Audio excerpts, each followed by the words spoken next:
In this video, I'll explain why most homes don't have surge protection devices, what actually causes the surge, and how a simple design and installation decision can protect thousands of dollars worth of equipment.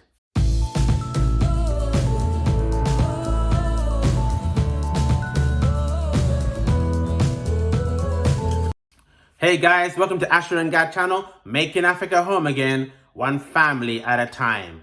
Most homeowners only learn about surge protection after their TV blows, their inverter fails, or their fridge dies overnight. The shocking part? The damage usually happens inside the home and not necessarily from lightning strikes.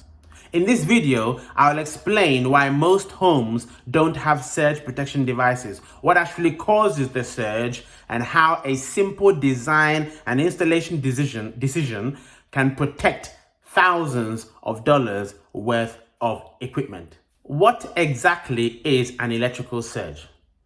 Okay, just looking at my notes to get the right definition.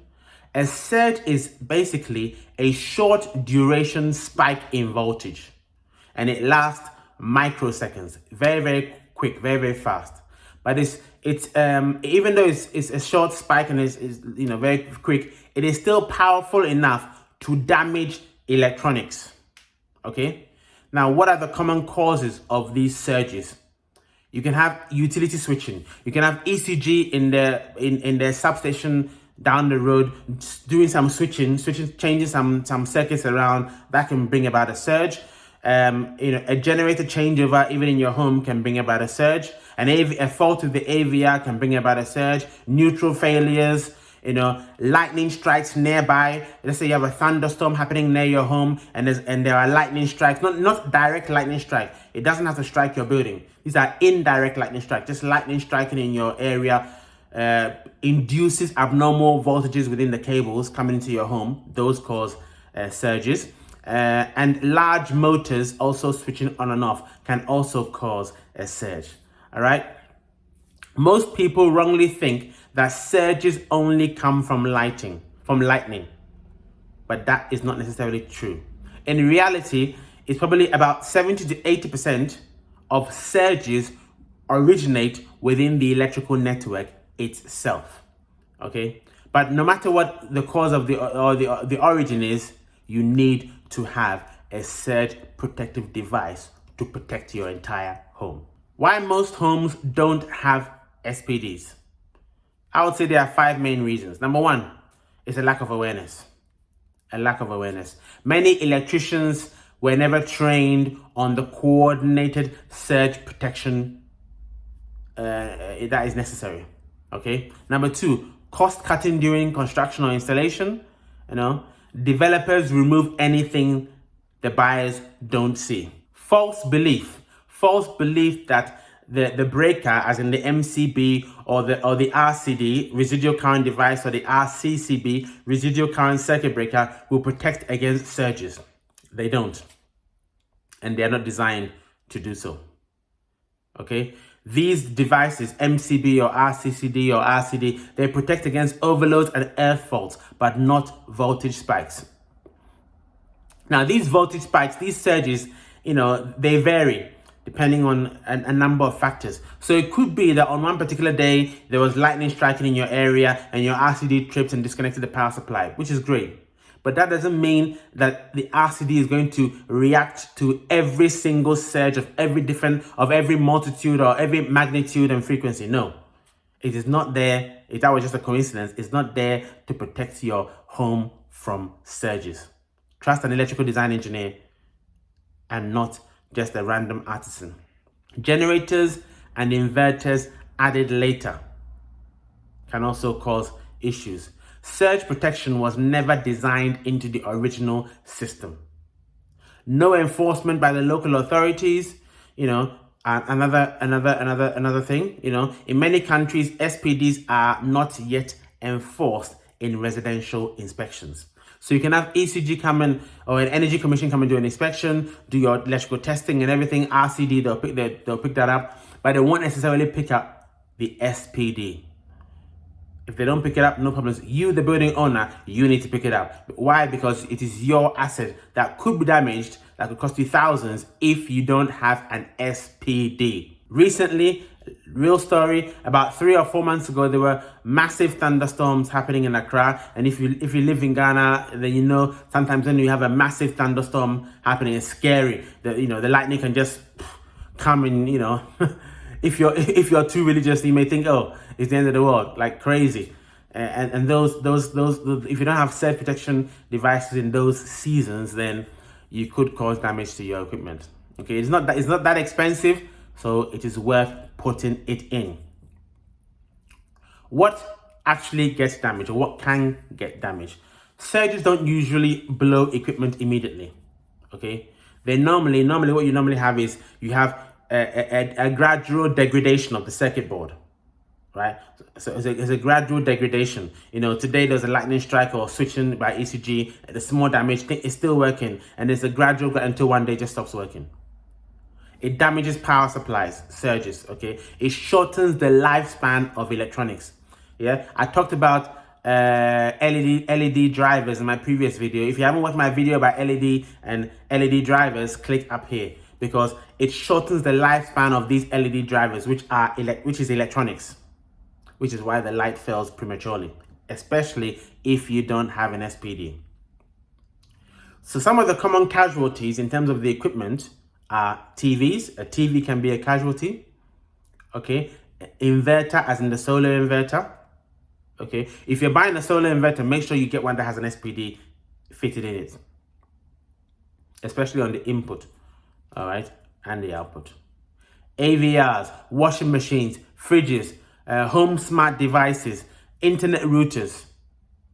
These can all be impacted by constant regular surges if you don't have an SPD.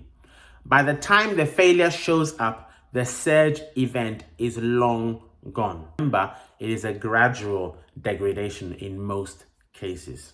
So what other types of surge protective devices do you need? We have type 1, type 2, and type 3 SPDs. Type 1 is normally installed at the incoming power supply, just after the meter or around that area. It handles the external surges, lightning-induced surges, and is usually at the main distribution board. Then we have the type 2 SPD, which protects the internal circuits, most important for homes, installed at the consumer unit. Then we also have type 3 SPD, which is at the point of use protection for sensitive electronics. The type 3 SPD would be the one which you could have at the end of a power strip, okay? Or the one where it's a socket in itself, like an adapter. You plug it into the wall, then you plug your TV into it, okay? So what I'm saying is that as a minimum, as the bare minimum, you want to have type 1 and 3 in your home. Type 1 just after the meter somewhere, and type 2, okay, on the sensitive devices, TV, socket, etc. Power strip on the sensitive devices. But ideally, you have all 3 levels, type 1, 2, and 3. Type 1 after the meter, type 2 in the distribution board, and then type 3 at sensitive equipment, computers, etc., etc. But at least 2 out of the 3 you should be having. That's my recommendation as a minimum. 1 after the meter, 1 in the distribution board. Or 1 after the meter, 1 at the sensitive equipment. Or 1 in the distribution board and then at the sensitive equipment. Are you looking to build your dream home in Ghana? Or are you building already? Would you benefit from regular site visits to monitor your building and receive regular progress reports? Well, if that's the case, and that's you, look no further. Asher and Gad Consultancy at your service. We offer the following services: electrical design, construction monitoring inspections, site progress reports, consultation for all items MEP, witnessing of testing and commissioning, periodic snagging, vetting of specialist subcontractors. We also report site activities to you to hopefully help you spend your money efficiently and much more. Get in contact for your building needs. Details on the screen. Asher and Gad Consultancy, making Africa home again, one family at a time.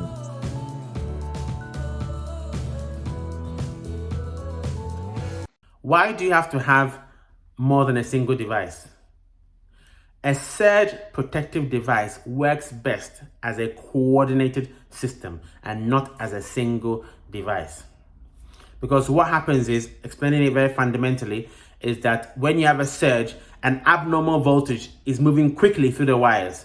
The first surge protective device, if you like, dampens it a bit, but not all of it. So if it's like if the surge is like 200%, the first SPD will maybe dampen it to 150%. Then the next one will dampen it down to 125%. The next one will dampen it down to about 70%, where it's suitable. One device only doesn't dampen it completely. That's why it's a coordination of devices. Now, a customer the other day asked me, well, I've got plug-in surge extensions on the end of a power strip. Surely that's enough. Why is that not enough? The plug-in surge strips protect only what is plugged in.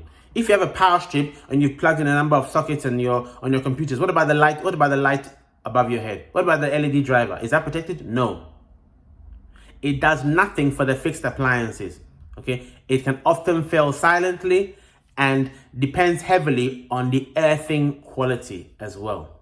I'll do another video. I'll do a couple of videos on earthing as well, all for you to check if you're building in Ghana. Okay, they are supplementary, not a replacement for the board level SPDs. Yeah, not a replacement for the SPD at the distribution board or the SPD at your meter or just after the meter. Earthing, guys, earthing and grounding. Earthing is for safety. Earthing is the part that most people ignore. Okay, an SPD without proper earthing is useless. If surge energy has nowhere to go, it would travel through the appliance instead. The protection fails instantly. The idea of the surge protection, there is always an earth connection to the surge protective device. Because basically, if you imagine, there's so much energy coming through very quickly and it's diverting that energy to the ground so that it protects the appliance. If there's no ground connection, then that energy is going straight and will damage your appliance.